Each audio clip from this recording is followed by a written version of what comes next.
Mas existe, de fato, uma percepção de que a Polícia Federal poderia estar mais dedicada e trabalhando mais próximo às polícias estaduais no enfrentamento do crime organizado. É claro que não desconheço que tem iniciativas nesse sentido, mas a percepção é de que não tem sido aí o suficiente essa atuação. E quando Vossa Senhoria diz que eu entendo que já existe essa agência, no sentido figurativo, que é a Polícia Federal, o que se espera da Polícia Federal é uma atuação mais incisiva. O que nós vimos aqui nos últimos 3 anos foi um foco muito presente na apuração do 8 de janeiro, e uma dedicação da Polícia Federal extremamente intensa, com mobilização de pessoal, inclusive formação de forças-tarefas específicas com divulgação.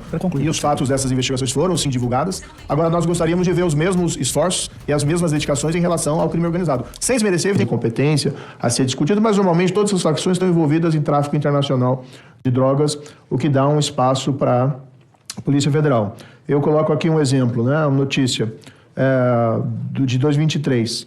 A PF criou o GILP, Grupo de Investigação Operação Lesa Pátria, uma força-tarefa ou grupo de trabalho envolvendo 2 diretorias para combater o crime organizado e inteligência social para investigar lá o 8 de janeiro. Por que iniciativas semelhantes não são adotadas em relação a, por exemplo, Comando Vermelho e PCC? Essa é a minha primeira pergunta. Sérgio Moro interroga o diretor da Polícia Federal e pergunta para ele: só o 8 de janeiro interessa? E as outras facções? Confira. Obrigado, senador. Começo pelo fim aqui dos apontamentos que eu fiz. Na verdade, sim, nós fazemos vários grupos. Inclusive, o presidente Contarato, o senhor falou, talvez eu tenha me expressado mal, não é um grupo para fazer uma operação específica. Mas esses grupos GIS e FICO, que nós estamos tratando aqui, senador Moro, são grupos permanentes de atuação da Polícia Federal.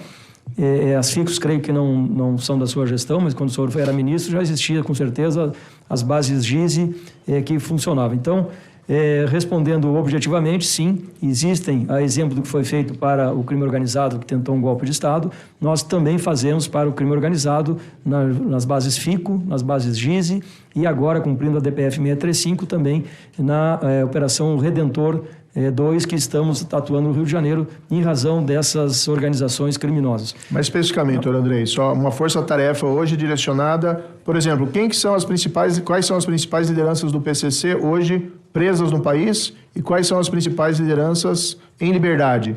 Existe um trabalho específico direcionado, por exemplo, à identificação dessas lideranças e à prisão deles? Eu lembro...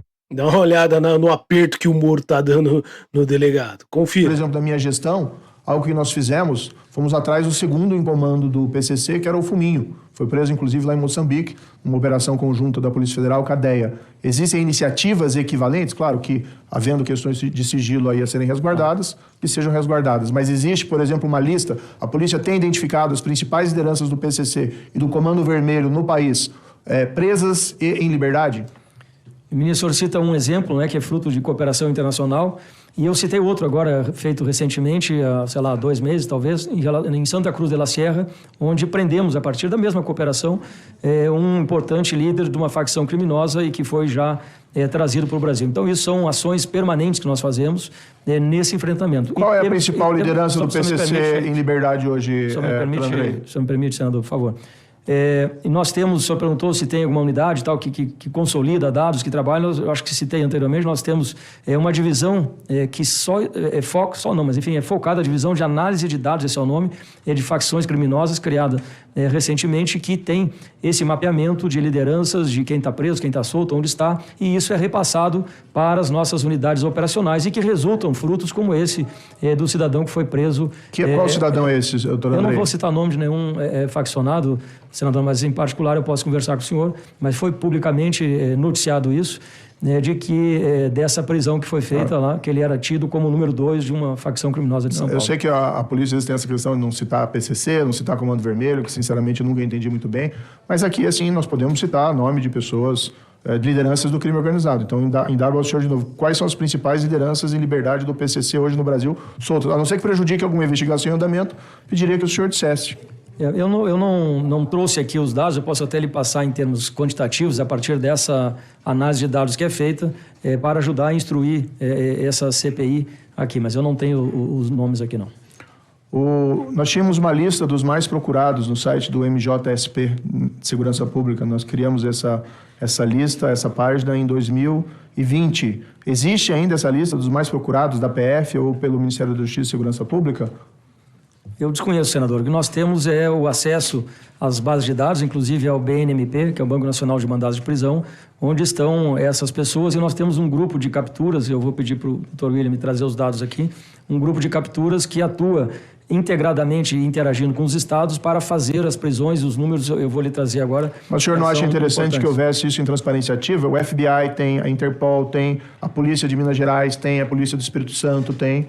Todas as polícias têm lista dos mais procurados em transparência ativa. Por que não existe mais essa lista no âmbito do Ministério da Justiça? A Polícia Federal, que eu me recordo, nunca teve.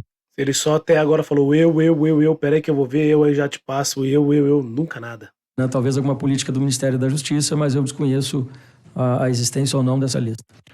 Agência Nacional Antimáfia é uma discussão, há pessoas que defendem para uma unificação coordenada contra as organizações criminosas no país. Eu li na imprensa, e não sei se é verdadeiro ou não, mas que Vossa Senhoria seria contra. A sua opinião a respeito dessa, e não seria interessante ter uma agência, um centro integrado para poder ter a Polícia Federal? Claro que tem os FICOS, entendo muito bem, tem iniciativas conjuntas que merecem elogios, como a Operação Carbono, mas não seria interessante ter uma agência nacional antimáfia para o Brasil? Vossa Senhoria é realmente contra isso e Vossa Senhoria pudesse explicar? Ok, obrigado pela pergunta, senador. Eu tenho dito reiteradas vezes que essa agência já existe, e essa agência é a Polícia Federal. Nós não podemos aqui equiparar facções a máfias que tem muita questão, eu diria até cultural da Itália, e eu falo aqui com quem foi adido policial na Espanha e fez um mestrado na Espanha, e que desconheço, senador, algum país no mundo que tenha agência antimáfia. Só a Itália tem agência antimáfia. E essa agência antimáfia segue enfrentando desafios contra a máfia, não resolveu o problema, pelo contrário, a máfia parece se espalhar para outras regiões, e que só seria mais um órgão público a ter mais gente para ter mais dificuldade de integração. Então não é por só uma questão de entender o papel da instituição Polícia Federal nesse contexto, mas é porque também entendo que mais um órgão público, com mais, não sei quem ocuparia esse espaço, se seria uma nova polícia, se seria uma associação, enfim, eu tenho dificuldade inclusive de compreender esse modelo, que iria na contramão daquilo que se precisa, que é de integração, investimento, inteligência, estratégia e atuação conjunta. E só para a minha consideração final aqui, senador Contarato, doutor Andrei, como eu disse, eu tenho um grande respeito pela Polícia Federal, acompanhei esse trabalho sério da Polícia Federal, mas existe, de fato, uma percepção de que a Polícia Federal poderia estar mais dedicada e trabalhando mais próximo às polícias estaduais no enfrentamento do crime organizado. É claro que não desconheço que tem iniciativas nesse sentido, mas a percepção é de que não tem sido aí o suficiente essa atuação. E quando Vossa Senhoria diz que eu entendo que já existe essa agência, no sentido figurativo, que é a Polícia Federal, o que se espera da Polícia Federal é uma atuação mais incisiva. O que nós vimos aqui nos últimos 3 anos foi um foco muito presente na apuração do 8 de janeiro e uma dedicação da Polícia Federal extremamente intensa, com mobilização de pessoal, inclusive formação de forças-tarefas específicas com divulgação. Para concluir. E os fatos dessas investigações foram, sim, divulgadas. Agora, nós gostaríamos de ver os mesmos esforços e as mesmas dedicações em relação ao crime organizado. Sem desmerecer, evidentemente, o que foi feito no passado. Só uma última questão também. Eu quero aqui também agradecer a Operação Sequaz, que foi feita pela Polícia Federal, que desmantelou aquele grupo, que estava planejando ali o ataque à minha pessoa. Mas eu não tive também, aqui uma reclamação, doutor Andrei, não tive informações sobre os desdobramentos disso depois em relação a mandantes. Obrigado, gostaria de ter essa informação após aqui a sessão.